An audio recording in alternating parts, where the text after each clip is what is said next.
Alright, so a new treasure chest has been introduced in the Rise of Iron called Radiant Treasures. Let's talk about why I don't think they're a bad thing at all. If you remember back about 6 months ago, I made a scathing video about why I hate Sterling Treasures and how I urge everyone not to buy them.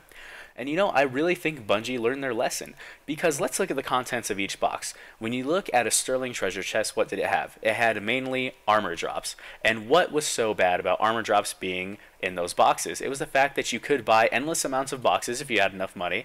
And that could give you the best, most optimum stats to hit tier 12, which at the time was basically impossible. If you didn't have absolute god roll luck, then you couldn't get tier 12. And because you could get your armor from those packages, you had a chance of getting some that you couldn't get from normal drops. So you could just buy armor and all these chests until you got perfect rolls with the exact stat boost that you need, whether it's intellect, discipline, or strength. And really, it gave some people a minor, very minor advantage over others, but it still was an advantage that you paid for nonetheless. And in my opinion, that is pay to win, no matter how slight the advantage is.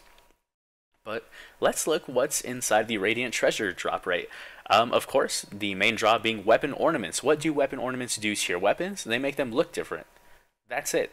It doesn't change gameplay at all, and the only other drops that are in there are the Rise of Iron book armor ornaments, the Fingerwag emote, which I'm pretty sure everyone got for free with their first box, a Crucible Vanguard, and House of Judgment rep booster to help you get 385 gear. That's not paying to win, in my opinion. Why? Because you can get to 385 without spending any money on those boosters. For me personally, I saved up all of my boosters after I hit 335. I never spent any more. I just stashed them in my vault, and I have like maybe 30 left from each faction that I can pop whenever I need to, and that's how I'm going to get my packages for the rest of the year.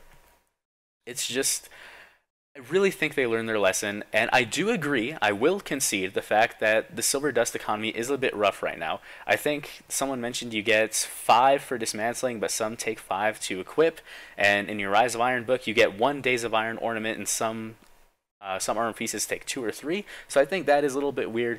But of course, if you disagree with what Bungie is doing, the best thing you can do is, of course, speak with your wallet. If you really think Radiant Treasures are in an awful place right now, just don't buy them. I'm going to be right there with you. I'm not going to be buying packages at all because I think it's kind of lame. I wish weapon ornaments could be earned in-game, kind of like the Trials of Osiris stuff, which I think is really cool, so maybe that's why I'm not too mad about it. Trials is still earned, at least.